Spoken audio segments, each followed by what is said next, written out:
Have you ever had the strange feeling that something is off with the world, even though everything seems normal on the surface? You wake up, follow your routine, meet expectations, do what you're supposed to do, yet underneath it all, there's a quiet unease you can't quite name. It's as if life is moving, but you're not fully inside it, like you're watching your own experience from a slight distance. You try to explain it away. Stress, age, circumstances, but the feeling persists. There's a sense that reality is thinner than it should be, that you're functioning but not fully alive, that despite doing everything right, something essential is missing. What if that feeling isn't confusion at all?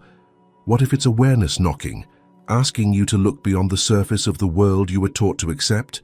From the moment you began to understand the world, it was presented to you as something already finished, solid, defined, a place where everything has a name, a label, a rule. You were taught that reality is what you can touch, measure, compare, and control. Anything outside that frame was dismissed as imagination, coincidence, or fantasy. Over time, this version of reality stopped feeling like one perspective and started feeling like the only one. This didn't happen by accident. A limited reality is easier to manage, easier to predict, easier to repeat. When consciousness is trained to see life as purely material, linear, and external, it naturally focuses on survival, performance, and validation. You learn to ask, what do I need to do to fit in, instead of, what am I actually perceiving? Your attention is gently but constantly guided outward, away from the deeper mechanisms shaping your experience. Notice how early this begins. School rewards memorization over perception. Productivity is valued more than awareness. Speed is praised, stillness is treated as laziness. Even curiosity is tolerated only when it leads to a practical outcome. The subtle message is clear. Trust systems, not your inner signal. Follow instructions. Don't look too closely. Don't question the frame itself. And so you adapt. You learn to compress your attention into narrow channels. You become fluent in reacting, but less skilled at observing. Life becomes a sequence of problems to solve rather than a field to explore. Over time, this conditioning feels natural, even comforting. The world appears predictable, but at a cost. Your sense of possibility quietly shrinks. Here is a simple experiment you can notice right now.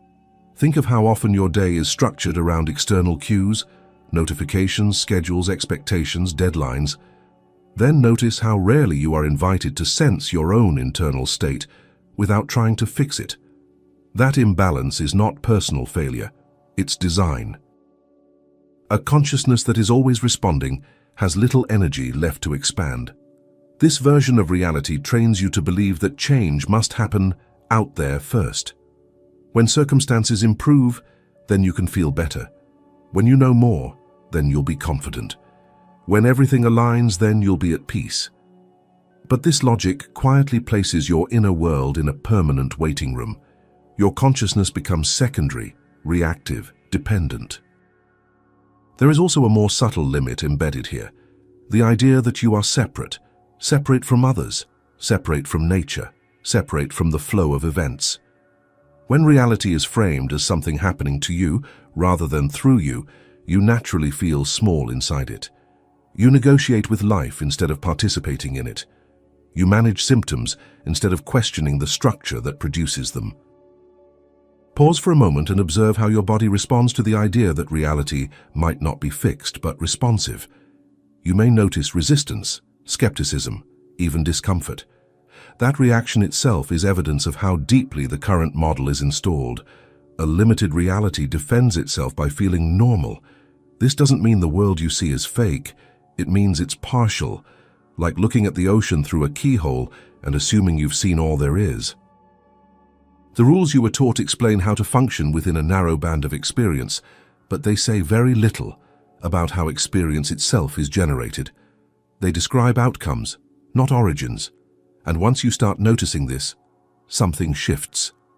You begin to see that many of your perceived limitations are not walls but agreements, assumptions repeated so often they hardened into truth. You didn't consciously choose them, but you've been living inside them for a long time. Here's another quiet observation to try. Recall a moment when your internal state clearly altered how the world appeared, when fear made everything feel threatening, or calm made the same situation feel manageable. The external facts didn't change, but reality did. That alone suggests that what you call the world is not independent of the consciousness experiencing it. If reality were truly fixed and objective in the way you were taught, your inner state wouldn't matter nearly as much as it does. This is where the cracks begin to show. The old model cannot fully explain why attention changes perception, why expectation shapes outcomes, why meaning alters experience more powerfully than circumstance. It works well enough to keep things running, but not well enough to explain why so many people feel an invisible ceiling they can't name. And here's the crucial point. What's holding you back isn't a lack of intelligence or effort. It's the operating system you were given, a system that prioritizes control over awareness, explanation over experience, certainty over coherence. It keeps you busy inside a narrow range while convincing you that the range is all there is. Once you sense that, even faintly, the old reality starts to feel thin, incomplete, like a map missing entire territories. And that discomfort isn't a problem to solve. It's a signal. Because the moment you realize the reality you know was designed with limits, a new question naturally arises. If this is a constructed frame, then what exactly is keeping it in place inside you? Most people assume that awakening is blocked by a lack of information.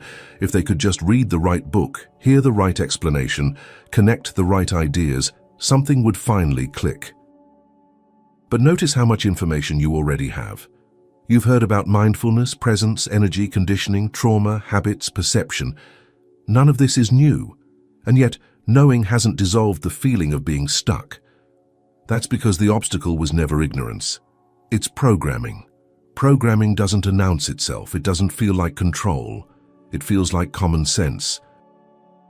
It's the background logic you rarely question because it runs automatically, shaping how you interpret reality before you have time to notice you're interpreting at all. It's not what you think about consciously. It's how thinking itself has been trained to move. You can see this in the way certain thoughts arrive already loaded with emotion.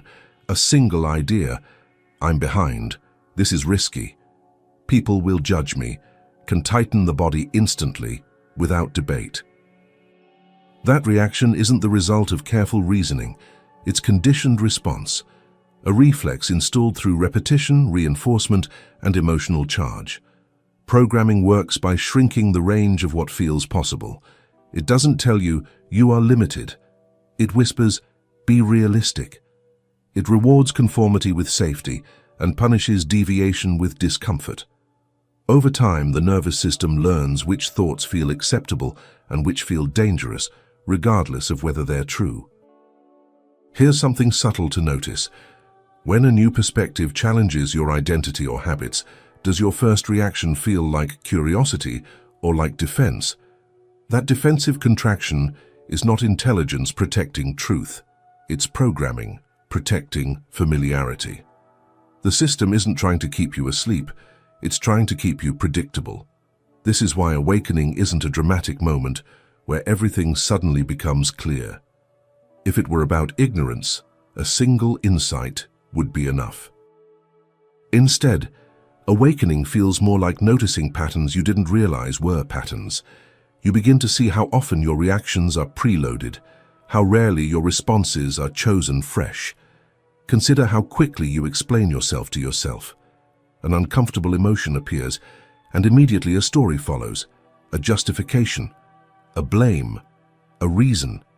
That story feels personal, but it's mostly recycled language, inherited assumptions, cultural scripts. The explanation arrives so fast that it seems inseparable from the feeling itself. That speed is the signature of programming. Another quiet experiment. Notice how often you equate familiarity with truth. Ideas you've lived with for years feel right, even if they keep producing the same results you claim to want to move beyond. Meanwhile, unfamiliar perspectives feel suspicious, even before you've examined them. This isn't discernment. It's conditioning defending its territory. Programming also disguises itself as personality. I'm just like this. That's how I've always been. This is just my nature. But what you call personality is often a collection of adaptive strategies that once kept you safe. They may have been intelligent responses to earlier environments, but intelligence doesn't mean permanence. Notice the difference between a thought that arises and the sense that you must obey it. That sense of inevitability is learned. You were trained to treat thoughts as commands rather than events, as instructions rather than suggestions, and the more consistently you follow them, the stronger the pathway becomes. This is why trying to think your way out rarely works. The mind attempting to free itself using the same conditioned loops is like a maze trying to solve itself by rearranging its walls. You may get temporary relief, even moments of clarity, but the structure remains intact. There's also a deeper layer, emotional programming. Certain feelings have been labeled as unacceptable, dangerous, or weak, so when they arise, the system moves quickly to suppress, reframe, or escape them. But what's avoided doesn't disappear. It runs in the background, influencing perception from the shadows. Pay attention to what feels off limits to feel fully. That boundary marks a place where programming is strongest. None of this is a flaw. It's how learning works. The nervous system optimizes for efficiency. Repetition becomes automation. Automation becomes identity. The issue isn't that programming exists, it has to. The issue is unconscious programming running your life while you believe you're choosing.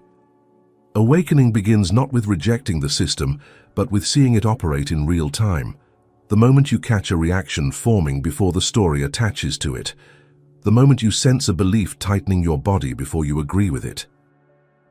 These moments are small, but they're disruptive in the best way. And here's the paradox. Programming loses power not when you fight it, but when you observe it without immediately acting it out. Observation introduces space. Space weakens compulsion. Over time, that space becomes an option you didn't know you had. But as soon as you start noticing these patterns, another challenge appears. Even when you see the programming, it keeps playing. Awareness doesn't instantly dissolve it. And that can feel discouraging, until you realize that what you're touching now is not just thought, but the deeper link between your inner state and what shows up around you. Because once programming is visible, a more unsettling question emerges. If these internal patterns shape how you react, choose, and perceive, then how much of the external reality you call your life is quietly mirroring them back to you? At first, this idea sounds poetic, maybe even comforting, but also unrealistic. You look around and see concrete facts, people, events, problems, opportunities. Bills don't feel symbolic. Traffic doesn't feel metaphysical. Other people's behavior certainly doesn't feel like it has anything to do with your inner world. And yet, when you slow down enough to observe honestly, cracks appear in that assumption. Start with something simple. Think about 2 days in your life that were objectively similar. Same job, same city, same responsibilities, but felt completely different. On one day, everything seemed heavy. Small obstacles felt personal. Conversations drained you. On another day, the same environment felt manageable, even supportive. Nothing significant changed outside. Something shifted inside. This isn't coincidence. It's perception organizing experience. Your internal state acts like a lens. It doesn't change what exists, but it determines what you notice, what you emphasize, and how meaning is assigned. When the lens is tinted with fear, the world appears threatening. When it's tinted with scarcity, everything looks insufficient. When it's tinted with openness, the same world reveals options that were previously invisible. What you call reality is not raw data. It's interpreted data. Notice how expectation works. If you walk into a conversation already convinced you won't be understood, you unconsciously speak differently. Your tone shifts, your body tightens. The other person responds to that signal, not to your intention. The outcome then appears to confirm your belief. Reality seems to agree with you, but it's responding to the state you brought into it.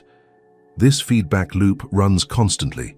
You don't experience life as it is. You experience life as filtered through your nervous system, your emotional patterns, your dominant assumptions. These internal conditions shape not only how you interpret events, but which events you even register as important. Entire possibilities pass by unnoticed because they don't match your current inner setting. There's a quiet test you can run in everyday life. Pay attention to recurring themes, similar conflicts with different people, familiar frustrations in new situations, patterns that repeat even when the context changes. When the characters change but the storyline stays the same, the common denominator isn't the world, it's the state from which you're engaging it.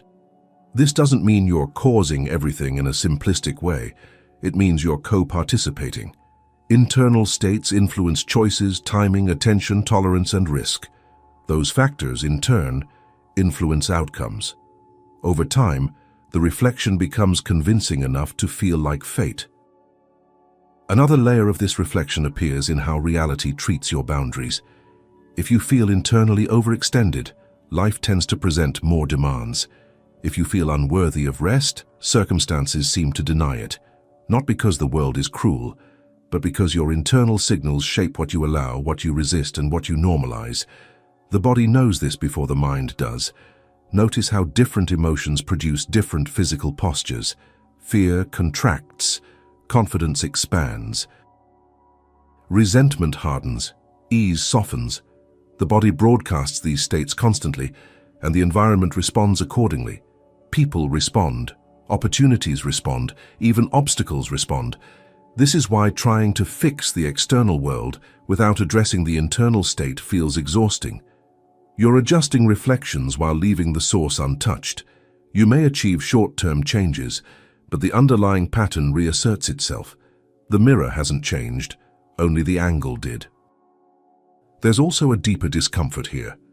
If reality is reflecting you, then blaming the world becomes less satisfying. Complaints lose some of their charge. Victimhood becomes harder to maintain. That resistance you feel toward this idea isn't a flaw. It's self-protection.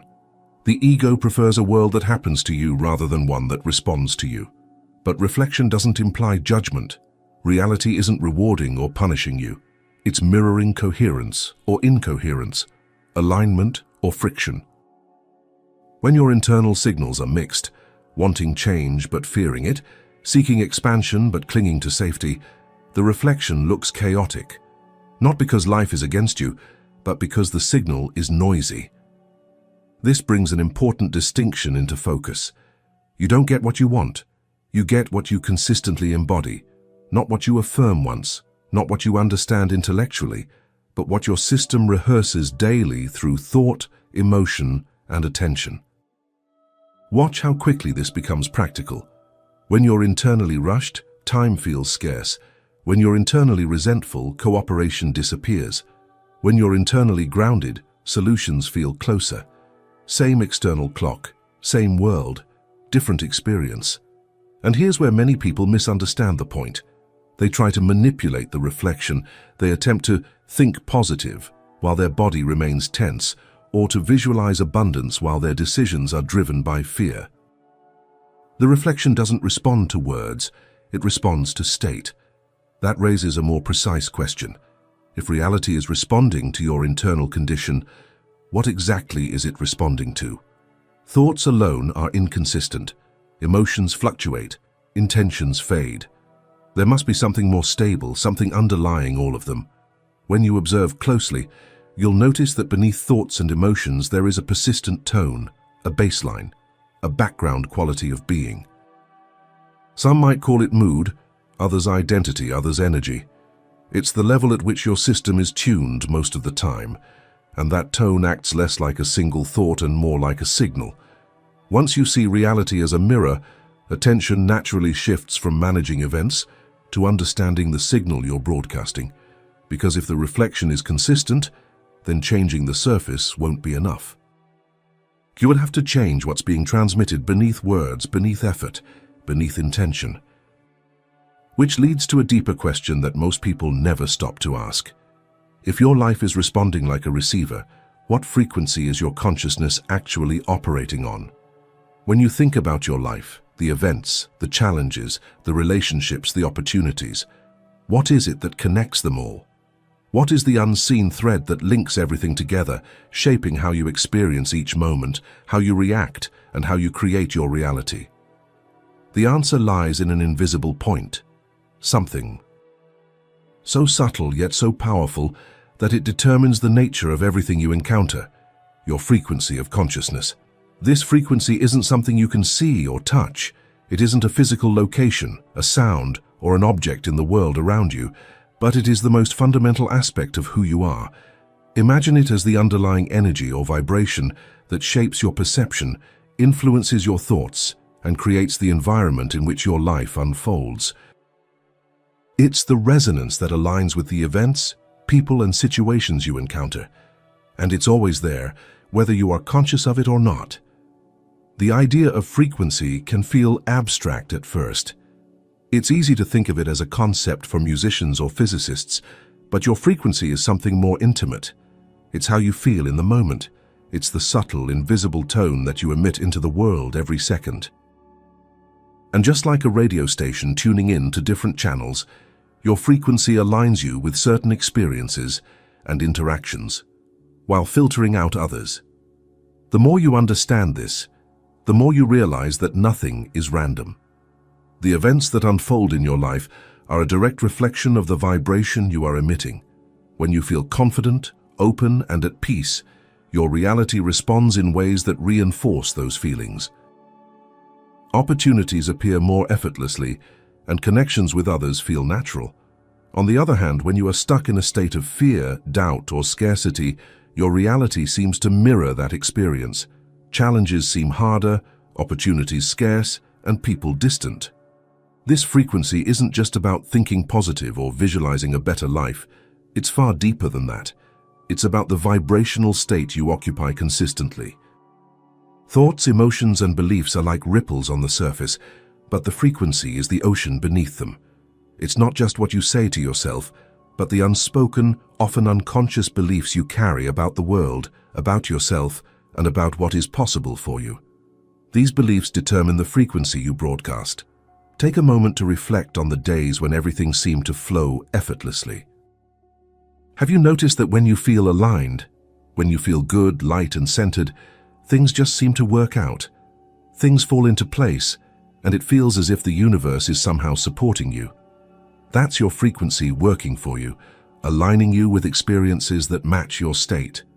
In those moments, your internal world and external reality resonate in harmony. Now think about times when you felt blocked, stuck, or frustrated.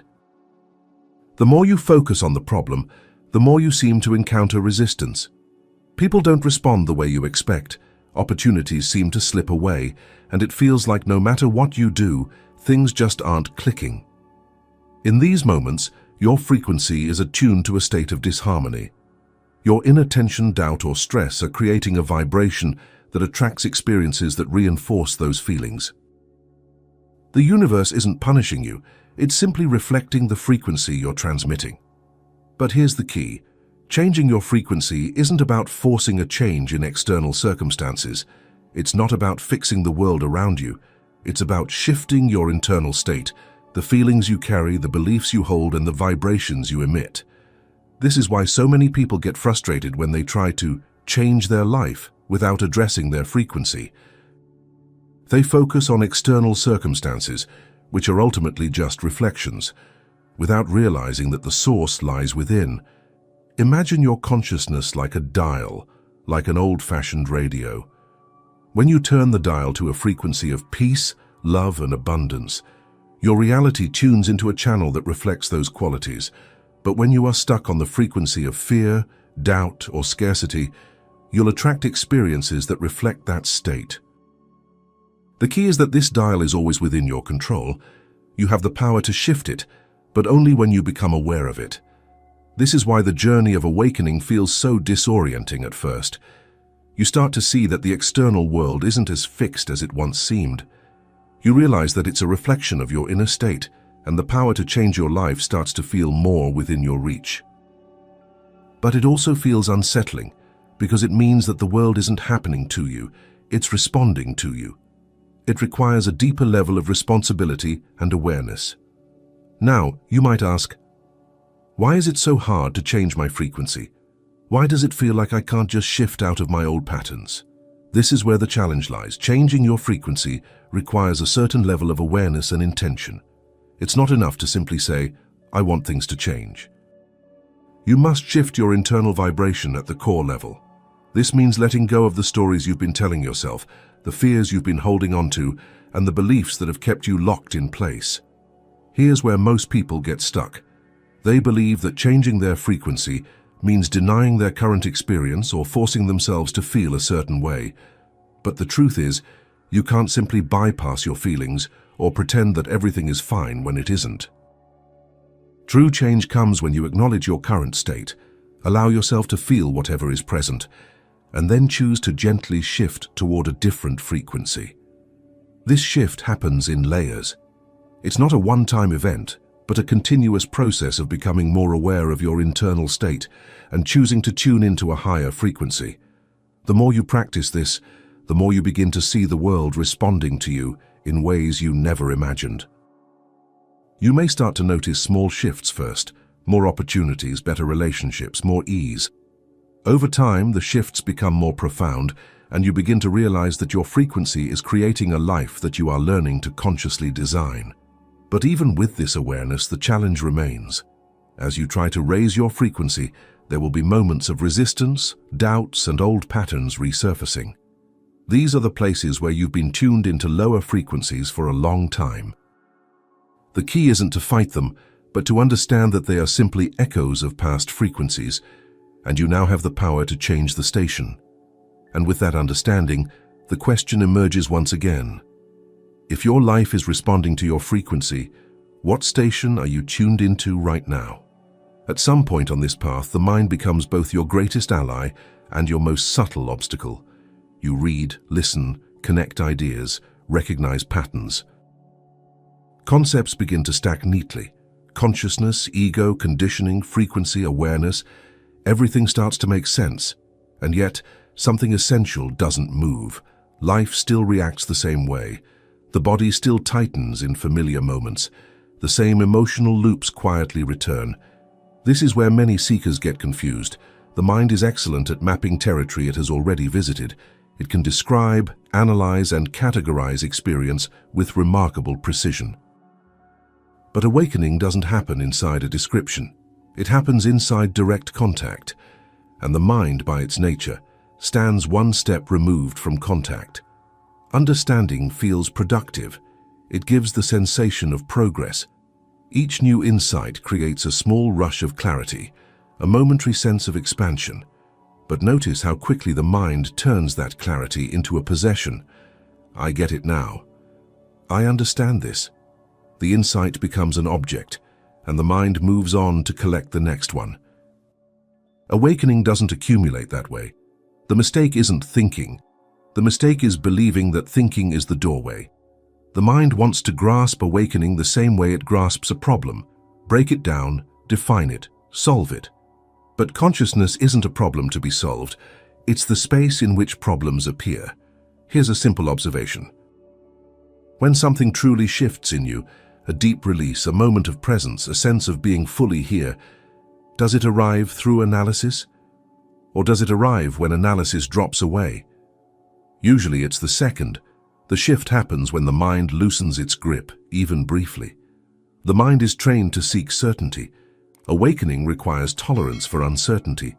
The mind wants answers. Awakening invites attention. The mind wants to know why. Awakening asks, what is happening right now before the explanation? This is why people can study these ideas for years and still feel unchanged. They are awake conceptually, but asleep experientially. They can explain the map, but have never stood in the landscape. And the mind, clever as it is, can imitate depth without surrendering control. Notice how often you substitute insight for presence. You recognize a pattern and immediately explain it instead of feeling it. You label an emotion instead of allowing it to move. You understand your fear, your trauma, your conditioning, yet the body continues to respond as if nothing has changed. That's not failure. It's a mismatch of tools. The mind operates in time. It references past experiences and projects future outcomes. Awakening happens now, not in memory, not in anticipation. Now. The mind can point to now, but it cannot inhabit it. The moment it tries, it turns now into an idea. This creates a quiet frustration. You know all the right language. You can talk about awareness, surrender, presence, but when life presses you, when something triggers you, threatens you, or exposes vulnerability, the intellect collapses, old reactions take over, and the mind feels betrayed as if it did everything right. But it was never meant to do everything. There's also a subtle identity trap here. The one who understands. This identity feels refined, elevated, safe. It keeps you above the messiness of raw experience. But awakening isn't clean, it's intimate. It brings you into direct contact with sensations, emotions, and impulses you've been trained to manage from a distance. Pay attention to moments when you immediately explain instead of stay. Explanation creates distance. Presence dissolves it. The mind prefers distance because distance feels like control. This doesn't mean the mind is an enemy. It means it has a proper role. The mind is a translator, not a gatekeeper.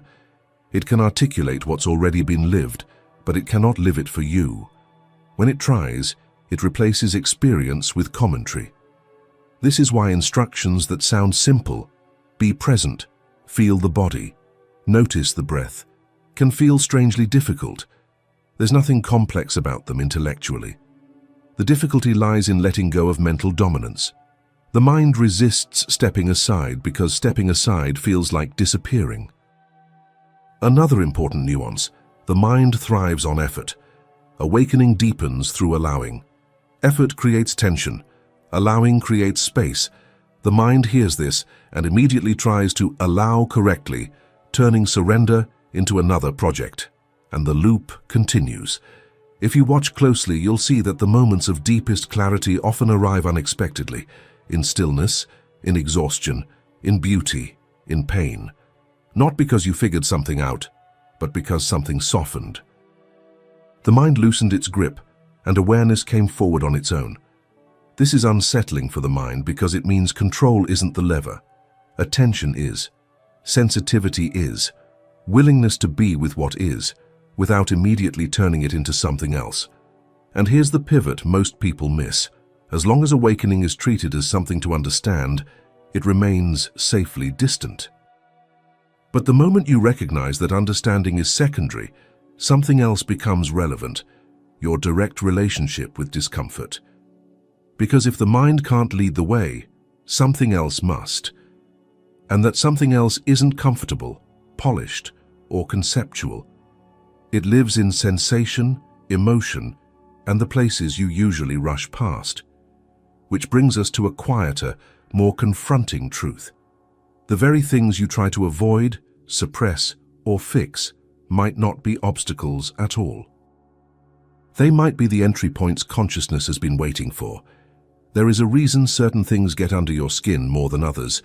Not everything that's unpleasant has the same weight.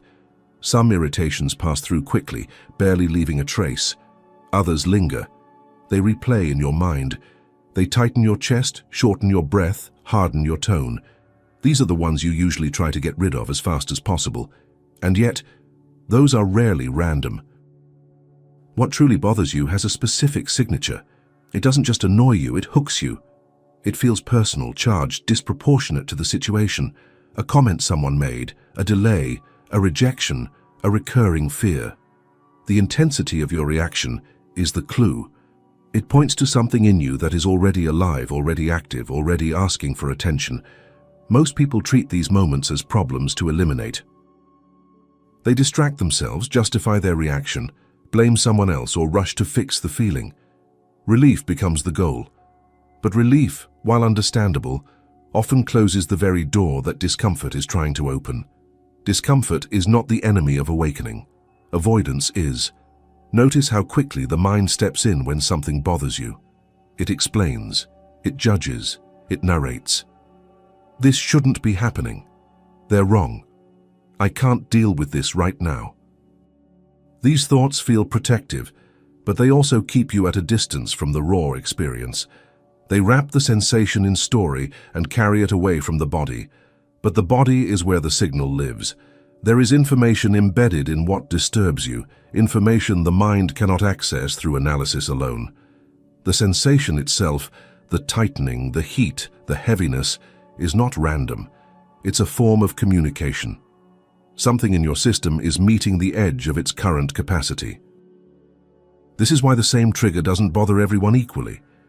What passes unnoticed for one person feels overwhelming to another. The difference isn't strength or weakness, it's relevance. The trigger is touching something unfinished, something unintegrated, something that hasn't yet found space to move. Here's a quiet shift in perspective. Instead of asking, "How do I get rid of this feeling?" ask, "What part of me is being activated right now?" Not to fix it, not to improve it, just to see it clearly. The question itself creates space. When you stay with what bothers you without suppressing it and without acting it out, you may notice something surprising. Beneath irritation, there is often fear. Beneath anger, there is grief. Beneath restlessness, there is longing. These layers aren't obvious because they were never meant to be efficient. They were meant to be felt. The mind prefers comfort. Consciousness expands through contact. This doesn't mean indulging emotional chaos or spiraling into reaction. It means allowing sensation to complete its movement instead of freezing it with explanation. When a feeling is allowed to be felt fully, without resistance, it changes on its own. Not because you forced it to, but because energy that is met no longer needs to shout. What bothers you most often sits at the border of your known self. It marks the place where your current identity can no longer hold everything that wants to be expressed. That's why it feels threatening. Expansion always feels like disruption before it feels like freedom. Think about the patterns that repeat in your life. The same frustration showing up in different forms. The same emotional knot appearing in new contexts. These are not punishments. They are invitations, resurfacing because the message hasn't been fully received yet. There is also a layer of honesty required here. Sometimes what bothers you exposes a truth you've been avoiding, a misalignment, a boundary you haven't honored, a desire you've minimized. In those moments, discomfort feels dangerous because it challenges the image you've been maintaining. But images are fragile. Awareness is not. When you stop treating discomfort as a malfunction and start relating to it as feedback, your relationship with reality shifts. You no longer rush to silence the signal. You listen. And in that listening, something in you begins to reorganize. This is where the mind often tries to regain control.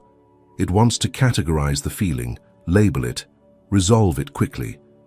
But expansion doesn't happen on the mind's timeline. It happens on the body's rhythm, slower, deeper, more honest.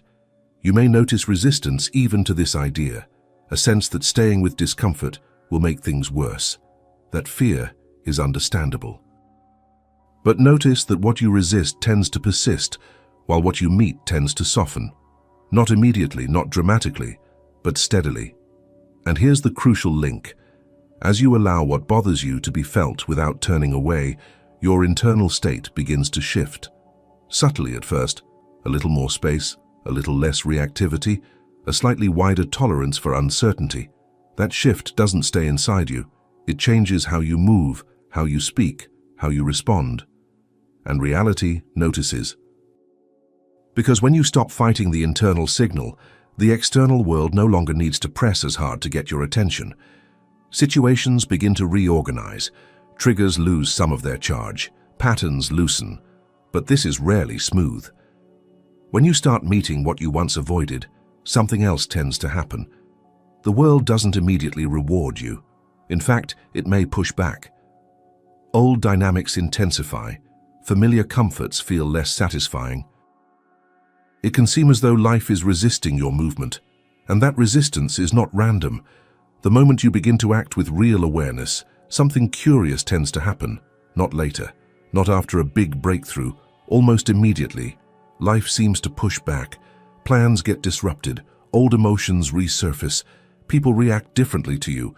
Situations that were once manageable suddenly feel heavier, more complex, more demanding. This resistance isn't a sign that you're doing something wrong. It's a sign that you're no longer moving unconsciously. Autopilot is efficient. It's built from habits, expectations, and predictable responses. When you live inside it, reality knows how to interact with you. Your reactions are familiar, your boundaries are known, your patterns are easy to anticipate. The system, social, emotional, psychological, has adapted to the version of you that runs automatically. When you begin to step out of that mode, even slightly, coherence is disturbed. Notice how small the change can be. You pause before reacting. You don't explain yourself immediately. You feel an emotion without acting it out. From the inside, this feels like clarity. From the outside, it can feel like disruption. The old feedback loops no longer close as neatly, and reality responds by amplifying pressure. This is often misinterpreted as failure.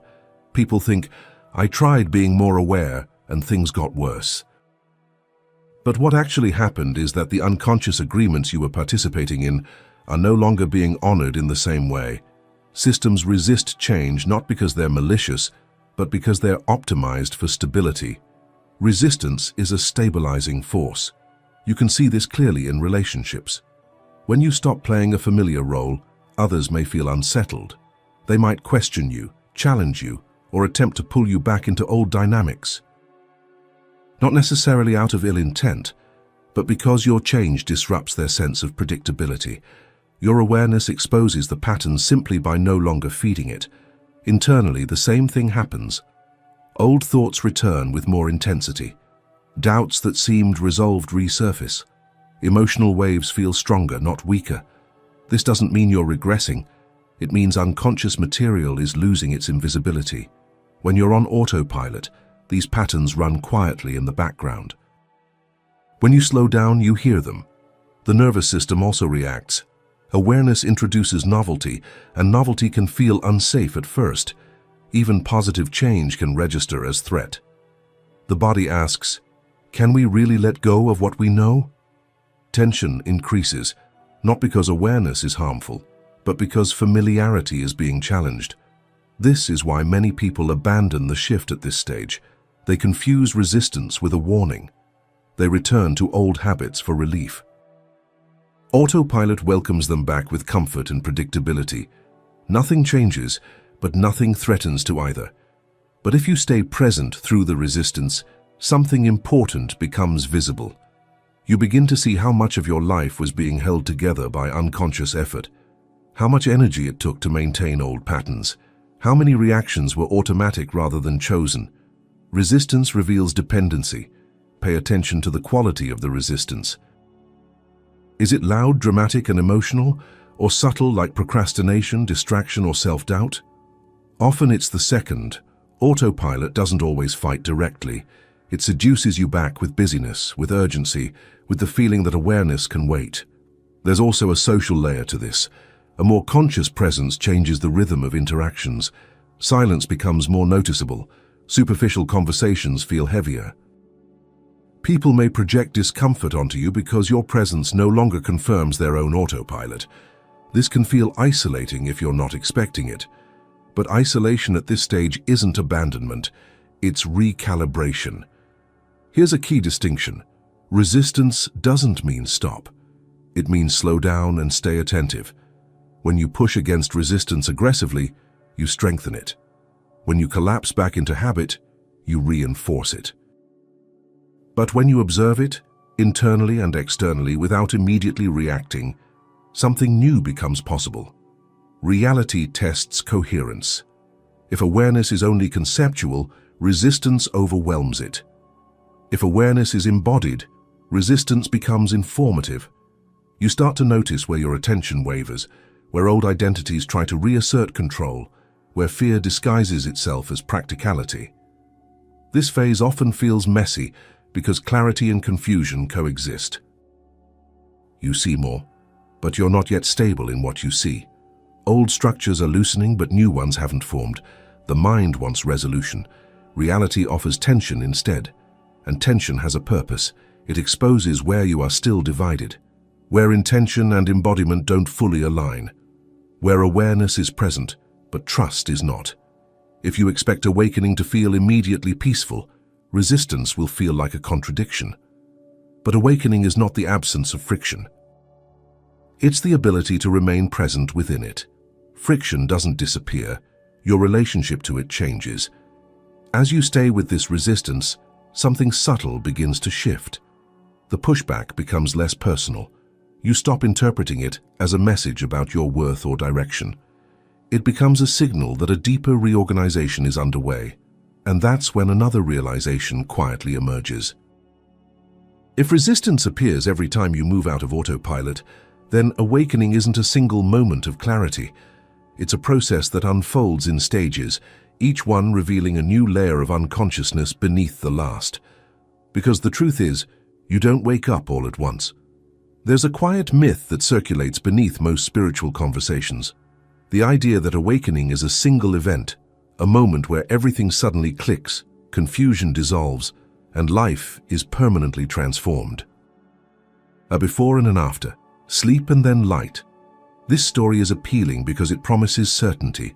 It suggests an end point, but it doesn't match lived experience.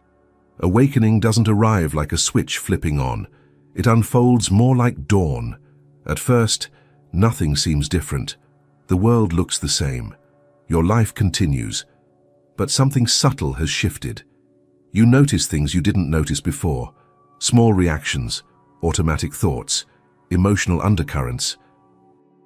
Awareness expands just enough to reveal what was already there, running quietly in the background. This can be disorienting. You expected relief, but instead you see more complexity. You expected clarity, but instead you see layers. That doesn't mean awakening failed. It means it started. Each layer of awakening exposes a deeper layer of unconsciousness beneath it. Not as a punishment, but as a natural progression. You can only see what you have the capacity to hold. As awareness grows, the field widens. What was once invisible becomes obvious.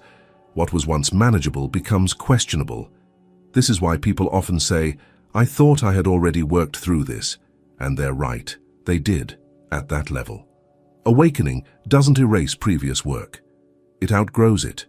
The same pattern can reappear not because you're going backward, but because you're seeing it from a deeper angle. Think of it like cleaning a window. The first pass removes the obvious dirt. The view improves, light comes through. But as the glass becomes clearer, subtler smudges appear. If you stop at the first improvement, you never see them. If you keep going, it can feel like the window is getting dirtier when in fact your vision is getting sharper. This is where many people become discouraged. They mistake repetition for failure. They believe awakening should make life simpler, not more nuanced. But simplicity is the result, not the starting point. Before integration comes exposure. Another overlooked truth is that different parts of you awaken at different speeds. Insight may arrive before embodiment. Awareness may expand before emotional patterns catch up. You might see a behavior clearly while still feeling compelled to repeat it. That gap can be frustrating, but it's also honest. It shows that awakening is not just cognitive, it's neurological, emotional, and somatic. The nervous system needs time to recalibrate. This layered process also explains why certainty comes and goes. One day you feel grounded, clear, aligned. The next day doubt returns. Old questions resurface. The mind wonders if any of this is real. These fluctuations aren't signs that awakening is unstable. They're signs that identification is loosening. Certainty gives way to curiosity. Fixed answers give way to direct observation. There's a humility built into this process. Each time you think you've arrived, life gently shows you another edge. Not to mock you, but to keep awareness moving. Awakening stagnates when it becomes an identity. "I am awake" is often followed by a deeper invitation to let go of who you think you are. This unfolding also changes how you relate to others. You begin to see that people aren't at different levels in a linear hierarchy. They're awake in different areas and asleep in others. You may be deeply aware emotionally, but still reactive in certain relationships. Someone else may be intellectually clear, but disconnected from their body. Awakening isn't a ladder, it's a terrain, and like any terrain, it has valleys as well as peaks. There are moments when awareness feels expansive, effortless, alive, and there are moments when it feels heavy, confronting, slow. Both belong. The mistake is assuming that only the expansive moments count. Often, the most significant shifts happen in the quieter phases, when nothing dramatic seems to be occurring. Integration is subtle work. As awakening unfolds in layers, your relationship with progress changes. You stop measuring growth by how good you feel and start noticing how honestly you meet what's here. Reactivity may still arise, but it resolves faster. Discomfort may still appear, but it doesn't define you. You begin to trust the process rather than chase a destination. This trust is not blind faith, it's experiential. You've seen enough cycles to recognize the pattern: expansion, exposure, integration, again and again. Each time the field of awareness grows a little wider and something else begins to shift. You stop asking, "When will I be fully awake?" and start noticing how each moment invites a different quality of presence. Awakening becomes less about reaching a final state and more about responding consciously to what is emerging now. This changes how you relate to effort. You no longer try to force awakening to happen faster. You respect its rhythm. You understand that insight without embodiment is incomplete, and embodiment without patience is unstable. But this layered process also raises a practical question. If awakening unfolds gradually, and if awareness deepens through lived experience rather than sudden revelation, then what actually accelerates integration? What helps these layers align rather than repeat endlessly? At a certain point, you begin to notice that shifts don't happen because you understand more, but because you begin to live differently. Not dramatically, not perfectly, but consistently, and that's where the next realization begins to take shape. Because as awareness stabilizes, even slightly, the way you show up in the world starts to change. And when that happens, reality doesn't just reflect you, it responds in new ways. There comes a point where this stops being an idea and starts becoming observable. Not dramatic, not mystical, not announced. You simply notice that the same world is responding to you differently. Conversations unfold with less friction. Decisions feel cleaner. Situations that once drained you no longer hook you in the same way. Nothing out there has been fixed, yet something fundamental has shifted. That shift is frequency. Your frequency is not a mood you adopt for a few minutes. It's the dominant state your system returns to when nothing is forcing it in a particular direction. It's how you inhabit your body, how you hold uncertainty, how you relate to tension. And when that baseline changes, the chain reaction is real, measurable, and unavoidable. Start with attention. When your frequency shifts, your attention reorganizes. You stop scanning for threat as often. You notice different details. You respond instead of reacting. This alone changes outcomes. People feel it. Opportunities emerge because you're no longer overlooking them. Problems resolve faster because you're not amplifying them internally before engaging. This isn't optimism. It's signal clarity. When your internal signal is coherent, reality responds with less noise. Situations that once felt chaotic begin to sort themselves, not because life became easier, but because you stopped adding interference. You show up with fewer mixed messages, less wanting and resisting at the same time. Your decisions also change. A shift in frequency alters what feels tolerable, desirable, or acceptable. You stop forcing yourself into situations that require constant self-betrayal. You say no sooner, you pause longer, you choose differently, often without making a big deal out of it. These small decisions accumulate quickly, and the external landscape reorganizes around them. This is where literally matters. Different choices lead to different timelines, different conversations, different responses from others, different doors opening or closing. When your frequency changes, you don't just feel different, you act differently. And action, even subtle action, reshapes reality. There's also a relational component. People unconsciously respond to your state, not your words. When your frequency is grounded, you don't need to convince or defend as much. Interactions soften. Some relationships deepen, others fall away. This can feel unsettling at first, but it's not loss, it's alignment. Reality adjusts to match the signal you're holding. Notice how effort changes. When you operate from a higher level of coherence, effort becomes more efficient. You stop pushing against yourself. Tasks that once felt heavy feel simpler, not because they changed, but because internal resistance decreased. Energy that was spent on self-conflict becomes available for movement. This is often mistaken for luck, but luck is just what coherence looks like from the outside. There's also a feedback loop here.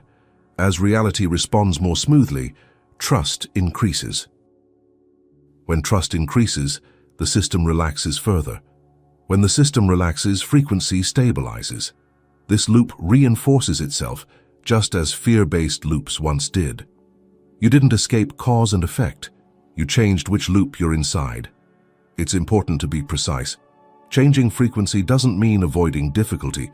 Challenges still appear. Uncertainty still exists. The difference is in how they're metabolized. Difficulty no longer defines you. It informs you. You move through friction without turning it into identity. And here's a critical detail many people miss. Frequency shifts are not maintained by effort. They're maintained by consistency, by returning again and again to presence instead of reaction, to sensation instead of story, to choice instead of compulsion. This is not glamorous work, but it's effective. At some point you realize you're no longer trying to change reality. You're responding to it from a different place. And reality, being relational rather than static, adjusts accordingly. This is why external change often lags behind internal change. The signal shifts first, then behavior, then patterns, then circumstances. If you expect immediate external confirmation, you'll doubt the process. But if you watch patiently, the evidence accumulates. Old problems lose relevance. New questions appear. Your concerns become more refined. You stop obsessing over outcomes and start noticing alignment. The quality of your experience becomes the metric, not the quantity of achievements. And perhaps the most telling sign, you feel less compelled to prove anything. When frequency changes, urgency drops. You're not rushing toward awakening or running from discomfort. You're inhabiting your life more fully, and life responds with greater precision. At this stage, creation stops being reactive. You're no longer just responding to the world as it happens to you. You're participating in how it unfolds, which leads to the final distinction that quietly changes everything. The difference between living as a reactor to circumstances and living as a conscious creator within them. At every moment, you are presented with a choice. Continue reacting to life, letting external circumstances dictate your experience, or step into a place of conscious creation where your frequency leads the way. The world will keep offering its patterns, its noise, its distractions, but the more you align with your true frequency, the more you realize that you are not merely a passenger on this journey, you are the creator of it. The path ahead is one of awareness and choice. You can continue to be at the mercy of habitual reactions, or you can choose to craft your reality from the inside out, shaping it with presence, intention, and alignment. If you're ready to step into that space of conscious creation, I invite you to declare your commitment by writing this in the comments. I choose to create my reality. And if you found value in this video and want to explore more, be sure to check out the videos on the screen. They'll guide you deeper into the path of transformation.